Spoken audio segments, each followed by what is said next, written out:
ಉದಯ ಟಿವಿಯ ನಿಮ್ಮ ನೆಚ್ಚಿನ ಎಲ್ಲಾ ಧಾರಾವಾಹಿಗಳನ್ನು ಪ್ರಸಾರವಾದ ತಕ್ಷಣವೇ ಫ್ರೀಯಾಗಿ ನೋಡಿ ಸನ್ ನೆಕ್ಸ್ಟ್ ಆಪ್ನಲ್ಲಿ. ಸನ್ ನೆಕ್ಸ್ಟ್ ಆಪ್ನ ಈಗಲೇ ಡೌನ್ಲೋಡ್ ಮಾಡಿ.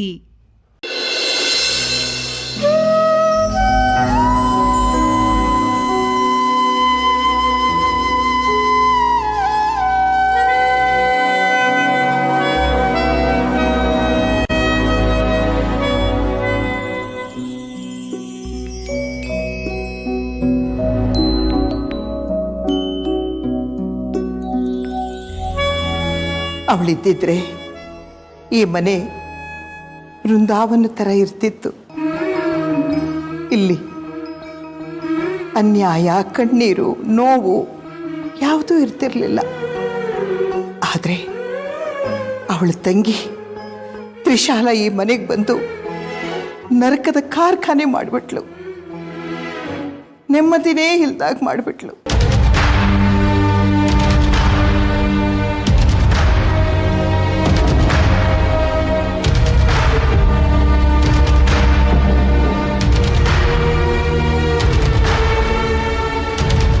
ಕೆಲವರು ಮನೆಯಲ್ಲಿ ನಾಯಿ ಸಾಕಿರ್ತಾರೆ, ಕೆಲವರು ಪಾಡು ಆ ಮನೆಯಲ್ಲಿ ನಾಯಿ ಪಾಡಾಗಿರುತ್ತೆ.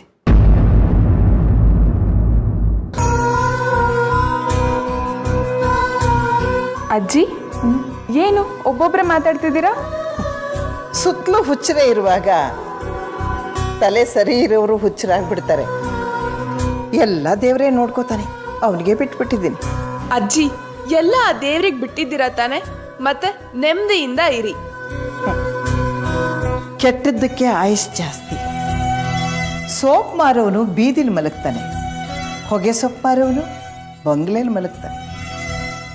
ಹೋಗ್ಲಿ ಬಿಡಿ ಅಜ್ಜಿ, ಯೋಗಿ ಪಡೆದಿದ್ ಯೋಗಿಗೆ, ಜೋಗಿ ಪಡೆದಿದ್ ಜೋಗಿಗೆ. ಲೋಕ ಚಿಂತೆ ನಮಗೆ ಯಾಕೆ? ಲೋಕನೇ ನಾವಲ್ವೇನಮ್ಮ. ಹೋಗ್ಲಿ ಬಿಡು, ಸಮುದ್ರ ಸಿಕ್ಕಿದ್ನಾ?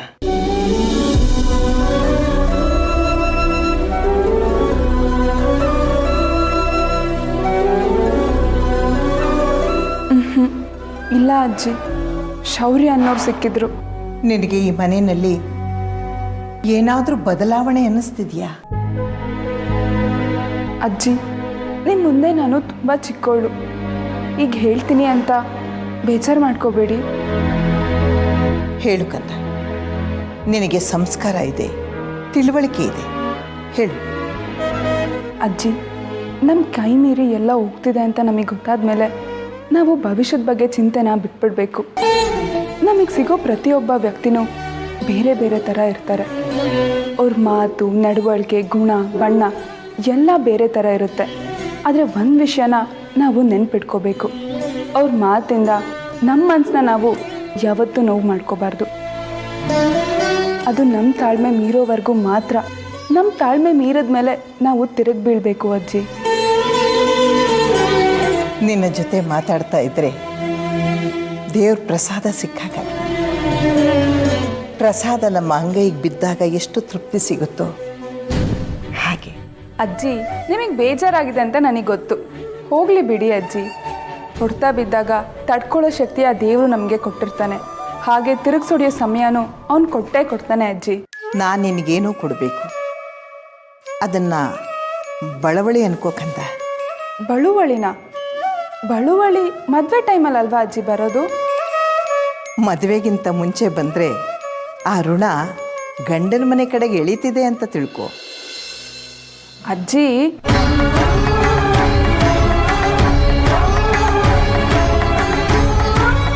ಇದು ನಿನಗೆ ಸೇರ್ಬೇಕು.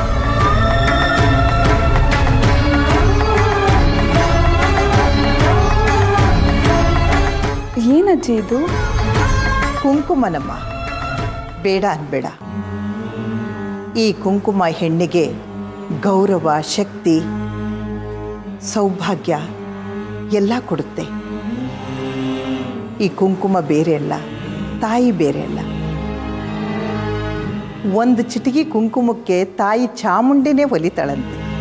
ಈ ಕುಂಕುಮಕ್ಕೆ ಅಷ್ಟು ಶಕ್ತಿ ಇದೆ.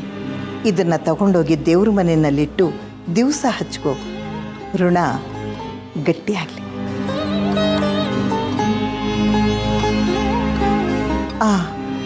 ಈಗ ರಾವು ಕಾಲ. ಇನ್ನು ಅರ್ಧ ಗಂಟೆ ಮೇಲೆ ಪೂಜೆ ಮಾಡಿ ಕೊಡ್ತೀನಿ. ನನಗೊಂದು ಮಾತು ನಡೆಸ್ಕೊಡ್ತೀಯ ಕಂದ. ಏನು ಅಂತ ಹೇಳಿ ಅಜ್ಜಿ. ಇದು ಬರೀ ಕುಂಕುಮದ ಭರಣಿ ಅಷ್ಟೇ ಅಲ್ಲ, ಸಮುದ್ರನ ಪ್ರಪಂಚ, ಉಸಿರು, ಜೋಪಾನ. ಇನ್ಮೇಲೆ ಸಮುದ್ರನ ಜವಾಬ್ದಾರಿ ಎಲ್ಲ ನಿಂದೆ. ನೀನು ಯಾವತ್ತೂ ಸಮುದ್ರನ ಜೊತೆಲೇ ಇರು ಕಂದ. ನೀನು ಅವನ ಜೊತೆಲಿದ್ರೆ ಅವನ ಬಾಳೆಲ್ಲ ಬೆಳಕಾಗುತ್ತೆ. ಈ ಮಾತನ್ನ ಯಾವತ್ತೂ ಮರಿಬೇಡ.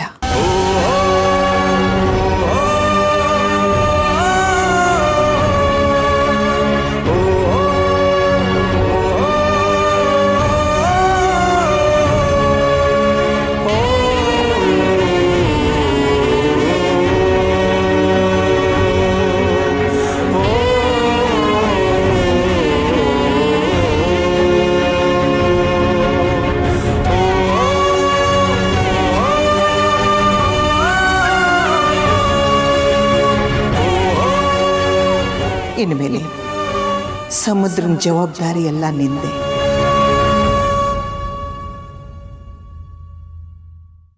ಸಮುದ್ರ ಸರ್ ವಿಷಯದಲ್ಲಿ ಅಜ್ಜಿ ತುಂಬಾ ಬೇಜಾರು ಮಾಡ್ಕೊಂಡಿದ್ದಾರೆ.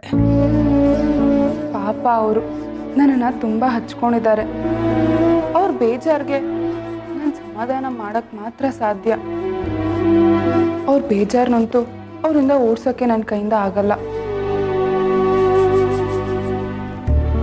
ಈ ಮನೇಲಿ ಏನೋ ನಡೀತಿದೆ, ಏನು ನಡೀತಿದೆ ಏನು ನಡೀತಿಲ್ಲ ಅನ್ನೋ ತಿಳ್ಕೊಳ್ಳೋ ಹಕ್ಕು ನನಗಿಲ್ಲ.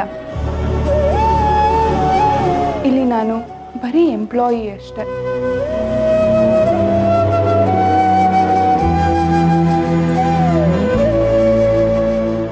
ಸಮುದ್ರ ಸರ್ ಜವಾಬ್ದಾರಿ ನಿಂದು ಅಂತ ಅಜ್ಜಿ ನನ್ನ ಹತ್ರ ಏನಕ್ಕೆ ಹೇಳಿದ್ರು?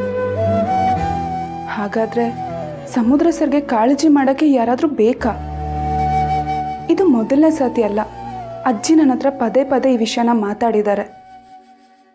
ಹಾಗಾದ್ರೆ ಸಮುದ್ರ ಸರ್ ಒಂಟಿನ ಅಥವಾ ಅಜ್ಜಿ ಮನಸ್ಸಲ್ಲಿ ಅವ್ರ ಜೀವನ ಮುಗ್ದೋಗಿದೆ ಅನ್ನೋ ಯೋಚನೆ ಬಂದಿದ್ಯಾ? ಅಪ್ಪ ಮಂಜುನಾಥ, ಈ ಮನೇಲಿ ಏನೋ ನಡೀತಿದೆ. ಅಜ್ಜಿ ಏನಕ್ಕೆ ಕುಂಕುಮದ ಭರಣಿನ ನನಗೆ ಕೊಡ್ತೀನಿ ಅಂದ್ರು? ಋಣದ ಬಗ್ಗೆ ಏನಕ್ಕೆ ಮಾತಾಡಿದ್ರು? ಅಪ್ಪ ಮಂಜುನಾಥ, ಒಂದು ನನಗೆ ಅರ್ಥ ಆಗ್ತಿಲ್ಲ. ಮೊದಲು ಶೌರ್ಯ ಸರ್ಗೆ ಫೈಲ್ ಕೊಡಬೇಕು, ಇಲ್ಲಾಂದ್ರೆ ಸುಮ್ಮನೆ ಅವ್ರ ಮಾತನ್ನ ಕೇಳಬೇಕಾಗುತ್ತೆ. ಏನು ನೇತ್ರಾವತಿ ಅವರು ಬಂದಿದ್ದಾರಾ? ಹೌದು, ಅವರು ಬಂದ ತಕ್ಷಣ ನನಗೆ ಯಾವಾಗಲೂ ಸಿಗೋರು. ಆದ್ರೆ ಈಗ ಅವ್ರು ಬಂದಿರೋದು ನನಗೆ ಗೊತ್ತೇ ಇಲ್ಲ.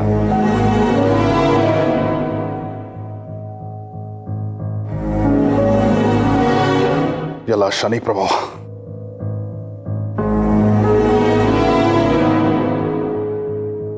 ಅಂದ್ರೆ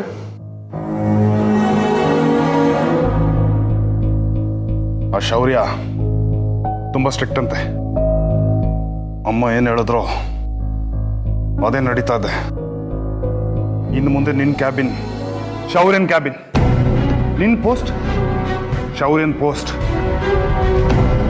ಇನ್ಮೇಲೆ ನೇತ್ರಾವತಿ ಬಾಸ್ ನೀನಲ್ಲ, ಆ ಶೌರ್ಯ.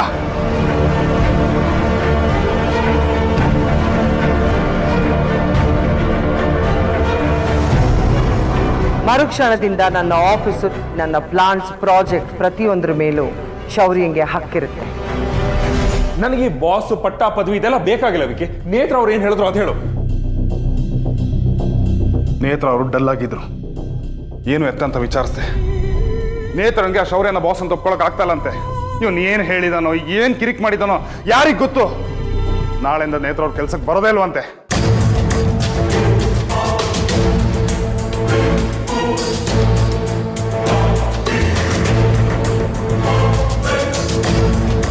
ಅದೆಲ್ಲ ಆಗಲ್ಲ. ಅವ್ರ್ಯಾ ಕೆಲಸ ಬಿಡಬೇಕು? ವಿನಾಕಾರಣ ಶೌರ್ಯನ ಹೆಸರು ಹೇಳಿ ಕೆಲಸ ಬಿಟ್ರೆ ಅದು ಸರಿ ಕಾಣಲ್ಲ. ಹೋಗಿ ಕತ್ತಿನ ಪಟ್ಟಿ ಹಿಡಿದು ಆ ಶೌರ್ಯನ ಕೇಳು. ನೇತ್ರನ್ಗೆ ಏನು ಹೇಳಿದೆ ಅಂತ. ಕಾಮ್, ಮೊದಲು ನೇತ್ರ ಅವ್ರನ್ನ ಮಾತಾಡಿಸ್ತೀನಿ, ಆಮೇಲೆ ಆ ಶೌರ್ಯ.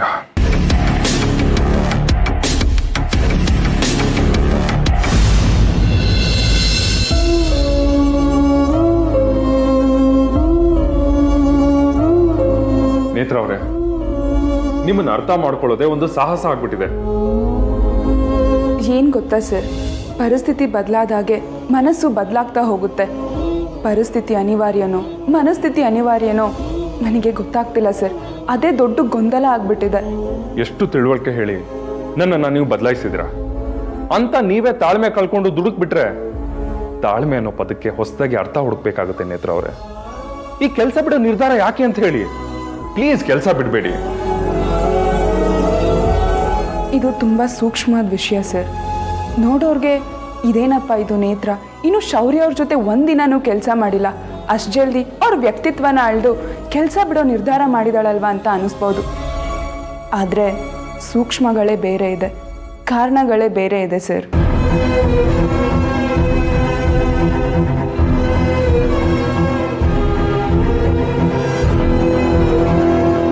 ನೇತ್ರ ಅವ್ರೆ, ಏನ್ ಕಾರಣ ಅಂತಾದ್ರೂ ಹೇಳಿ.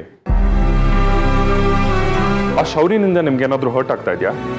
ನೋಡಿ, ಏನ್ ವಿಷಯ ಇದ್ರೂ ನನ್ನಿಂದ ಮುಚ್ಚಿಟ್ಬೇಡಿ. ನೀವೀಗಾಗ್ಲೇ ಹಾಳು ದಾನಪ್ಪನ ವಿಷಯನ ಮುಚ್ಚಿಟ್ಟು ಅನುಭವಿಸಿರೋದೇ ಸಾಕು. ಪ್ಲೀಸ್ ಇನ್ನೇನು ಮುಚ್ಚಿಟ್ಬೇಡಿ, ಓಪನ್ ಅಪ್ ಆಗಿ.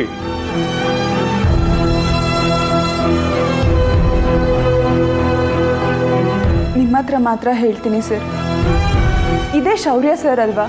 ನಾನು ನಿಮ್ಮ ಜೊತೆ ಇದ್ದಾಗ ನನ್ನ ಕಣ್ ಕಟ್ಟಿ ಎಳ್ಕೊಂಡೋಗಿ ಬಿಸಿಲು ಬಂಡೆ ಮೇಲೆ ನಿಲ್ಲಿಸಿ ನನಗೆ ಹಿಂಸೆ ಕೊಟ್ಟಿದ್ದು. ಒಬ್ಬ ಮನುಷ್ಯ ಆಗಿ ಹಾಗೆ ಮಾಡ್ಬೋದಾ ಸರ್? ಅದರಲ್ಲೂ ಹೆಣ್ಮಕ್ಳ ಜೊತೆ ಆ ಥರ ನೆಟ್ಕೊಳ್ಳೋದು ತಪ್ಪಲ್ವಾ?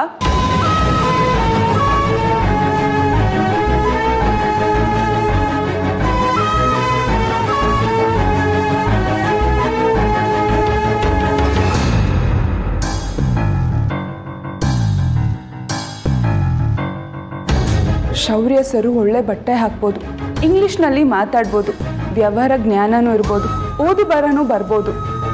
ಆದರೆ ಅವ್ರ ಮನಸ್ಥಿತಿ ದಾನಪ್ಪನ ಥರ ಸರ್. ಹೆಣ್ಣಿಗೆ ತೊಂದರೆ ಆದರೆ ನ್ಯಾಯ ಕೊಡಿಸೋ ನಿಮ್ಮಂಥವ್ರ ಜಾಗದಲ್ಲಿ ಹೆಣ್ಣಿಗೆ ತೊಂದರೆ ಕೊಡೋರು ಬಂದರೆ ಮನಸ್ಸು ಹೇಗೆ ಒಪ್ಪುತ್ತೆ ಸರ್? ನಾನು ಅವ್ರ ಜೊತೆ ಹೇಗೆ ಕೆಲಸ ಮಾಡಲಿ? ಅವ್ರನ್ನ ಬಾಸ್ ಅಂತ ನಾನು ಹೇಗೆ ಒಪ್ಕೊಳ್ಳಿ? ನೀವೇನೇ ಹೇಳಿ ಸರ್, ನಮ್ಮಂಥ ಮಿಡಲ್ ಕ್ಲಾಸ್ ಹೆಣ್ಮಕ್ಳು ಬಯಸೋದು ಯಾವ ಜಾಗ ಗೊತ್ತಾ? ಆತಂಕ ಇಲ್ಲದೆ ಇರೋ ಜಾಗ ಸರ್.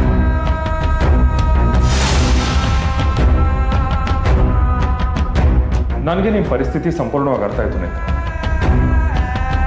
ಅಮ್ಮನ ನಿರ್ಧಾರದಿಂದ ನಾನು ಮುಜುಗರಕ್ಕೆ ಒಳಗಾಗ್ತೀನಿ. ಅದು ನೀವು ಹೇಳಿದ್ಮೇಲಂತೂ ನಾನು ಸ್ವಲ್ಪ ಎಚ್ಚರದಲ್ಲಿ ಇರಬೇಕು ಅಂತ ನನಗೆ ಅನಿಸ್ತಾ ಇದೆ. ಆದರೆ ನಾನು ನಿಮಗೊಂದು ಮಾತು ಕೊಡ್ತೀನಿ ನೇತ್ರ ಅವರೇ, ಶೌರ್ಯನಿಂದ ನಿಮಗೆ ಯಾವುದೇ ರೀತಿ ತೊಂದರೆ ಆಗದೆ ಇರೋ ಥರ ನಾನು ನಿಮ್ಮನ್ನು ನೋಡ್ಕೋತೀನಿ. ಪ್ಲೀಸ್ ಕೆಲಸ ಬಿಡಬೇಡಿ ಸರ್. ನಾನು ನನ್ನ ಬಗ್ಗೆ ಮಾತ್ರ ಅಲ್ಲ, ನನ್ನ ಮೇಲೆ ಕಾಳಜಿ ತೋರಿಸೋರ ಬಗ್ಗೆನೂ ನಾನು ಯೋಚನೆ ಮಾಡ್ತೀನಿ ಸರ್. ನಾನು ನಿಮ್ಗೊಂದು ಮಾತು ಕೇಳಲ್ಲ? ವ್ಯವಹಾರ ಅಂತಸ್ತು ಇದ್ಯಾವುದು ಮನಸ್ಸಲ್ಲಿ ಇಟ್ಕೊಳ್ದೆ ಕೇಳ್ತೀನಿ ಸರ್. ಕೇಳಲ್ಲ? ಕೇಳಿ ನೇತ್ರ ಅವರೇ, ಏನ್ ಬೇಕಾದ್ರೂ ಕೇಳಿ, ನಿಮ್ಗೆ ಅಧಿಕಾರ ಇದೆ.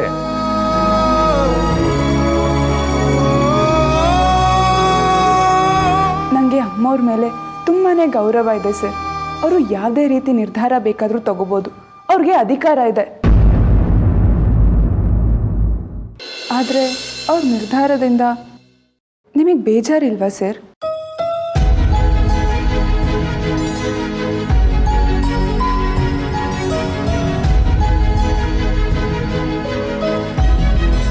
ತಿಳ್ಕೊಳ್ಳೋಕೆ ಕೇಳ್ತಾ ಇದ್ದೀನಿ ಸರ್, ಬೇರೆ ಯಾವ ಉದ್ದೇಶನೂ ಇಲ್ಲ ನನಗೆ. ನನ್ಗೊಂದು ನಂಬಿಕೆ ಇದೆ ನೇತ್ರ ಅವರೇ. ಏನಂದ್ರೆ ಅಮ್ಮ ನಮ್ಮನ್ನು ಯಾವತ್ತೂ ಬಿಟ್ಕೊಡಲ್ಲ. ಮಕ್ಕಳು ಕೆಟ್ಟೋರಾಗ್ಬೋದು, ಆದ್ರೆ ತಾಯಿ ಕೆಟ್ಟೋಳಾಗಕ್ಕೆ ಸಾಧ್ಯನೇ ಇಲ್ಲ.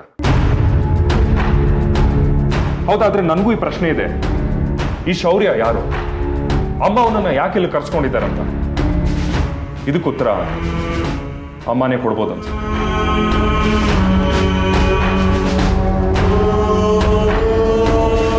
Am the boss. ಸರ್ ನನಗೆ ಟೈಮ್ ಆಯಿತು. ನನ್ನ ಮನಸ್ಸು ಯಾಕೋ ಸರಿ ಇಲ್ಲ ಸರ್. ನಾನು ದೇವಸ್ಥಾನಕ್ಕೆ ಹೋಗಿ ಬರ್ತೀನಿ. ಒಂದ್ ನಿಮಿಷ ನೇತ್ರ ಅವರೇ,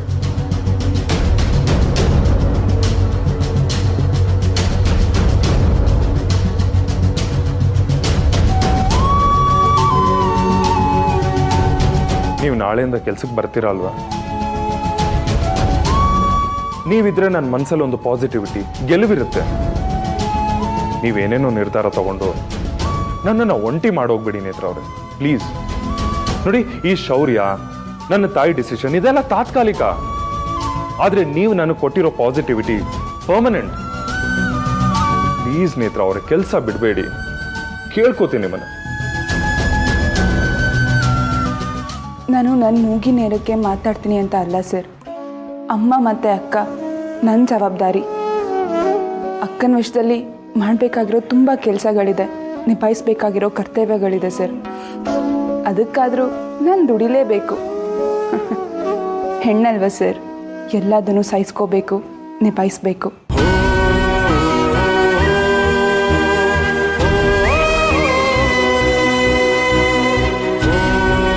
ನನ್ನ ನಂಬಿ, ನಾನು ನಿಮ್ಮ ಜೊತೆಗಿರ್ತೀನಿ ನೇತ್ರ ಅವರೇ. ಪರಿಸ್ಥಿತಿ ಇವತ್ತಿದ್ದ ಹಾಗೆ ನಾಳೆ ಇರಲ್ಲ.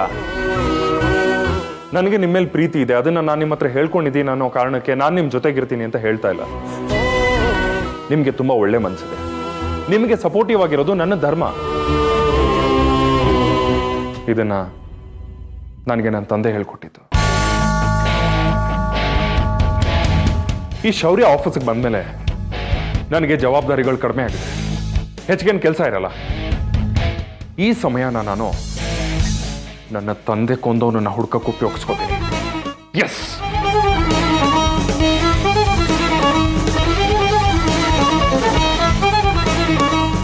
ದುಡುಕ್ಬೇಡಿ ಸರ್. ನಿಮ್ಮ ಜೊತೆ ಸಪೋರ್ಟಿವ್ ಆಗಿ ಯಾವಾಗಲೂ ನಾನು ಇರ್ತೀನಿ. ಮಿಕ್ಕಿದನ್ನೆಲ್ಲ ಮಂಜುನಾಥ್ ಸ್ವಾಮಿಗೆ ಬಿಡೋಣ, ಎಲ್ಲ ಅವನೇ ನೋಡ್ಕೋತಾನೆ. ನಾನು ಹೋಗಿ ಬರ್ತೀನಿ ಸರ್.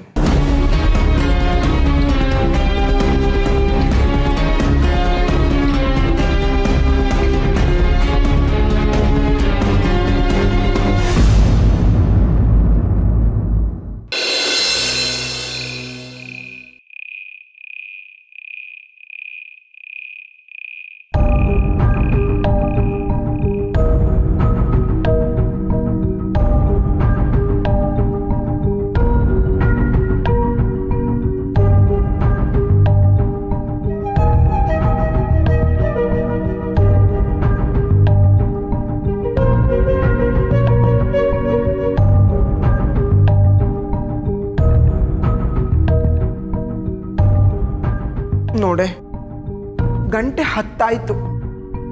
ಇಷ್ಟೊಂದು ಕತ್ಲಿದೆ, ಅಮಾವಾಸ್ಯೆ ಬೇರೆ. ನೇತ್ರ ಇನ್ನೂ ಮನೆಗೆ ಬಂದಿಲ್ಲ. ಕೆಲ್ಸಕ್ಕೆ ಹೋಗಿರೋ ಮಕ್ಕಳು ಸರಿಯಾದ ಸಮಯಕ್ಕೆ ಮನೆಗೆ ಬಂದಿಲ್ಲ ಅಂದರೆ ತುಂಬ ಆತಂಕ ಆಗುತ್ತೆ ಕಣೆ. ಕತ್ತಲ ದಾರಿಯಲ್ಲಿ ಕೆಲಸ ಮುಗಿಸಿ ಬರುತ್ತಿದ್ದ ಒಂಟಿ ಹೆಣ್ಣಿನ ಮೇಲೆ ಮುಗಿಬಿದ್ದ ಕೀಚಕರಿಂದ ಬಲಾತ್ಕಾರ, ಸಜೀವ ದಹನ. ಯಪ್ಪ,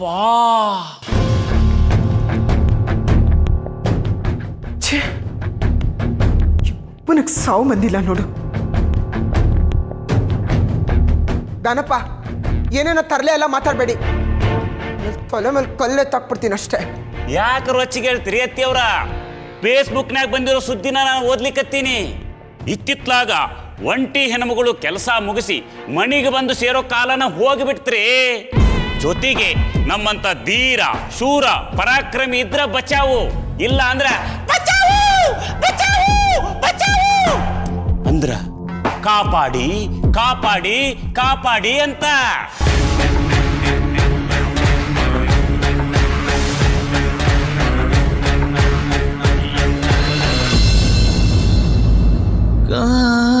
ಕಾಣಿಯಾಗಿರುವೆ ನಾನು ಎದುರಲ್ಲಿ ಕಾಣುತ್ತಿರುವಾಗ ನೀನು.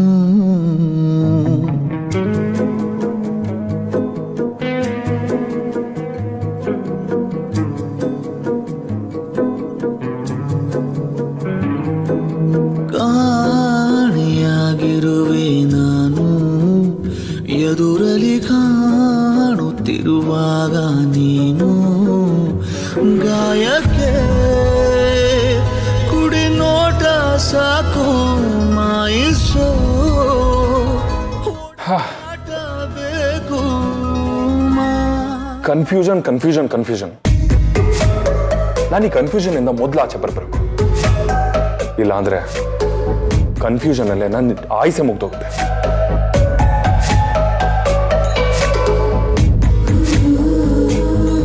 ನೋಡಿ ನೇತ್ರ ಅವ್ರೆ, ಆ ದಾನಪ್ಪನ ರಗಳೆ ಮುಗೀತು. ಈಗಲಾದ್ರೂ ನೀವು ನನ್ನ ಪ್ರೀತಿಗೆ ಗ್ರೀನ್ ಸಿಗ್ನಲ್ ಕೊಡ್ತೀರಾ ಅಂತ ನಾನು ಅನ್ಕೊಂಡ್ರೆ ಆ ಶೌರ್ಯನ ರಗಳೆ ಶುರು ಆಯ್ತು. ಆದ್ರೆ ನಾನು ನಿಮಗೆ ಬಲವಂತ ಮಾಡಲ್ಲ. ಬಲವಂತವಾಗಿ ಏನೇ ಪಡೆದ್ರು ಅದರಲ್ಲಿ ನೆಮ್ಮದಿ ಇರಲ್ಲ. ಅದಿಲ್ಲದೆ ದಕ್ಕಿದ್ರೆ ಜೀವನ ಪೂರ್ತಿ ನೆಮ್ಮದಿಯಾಗಿರ್ಬೋದು.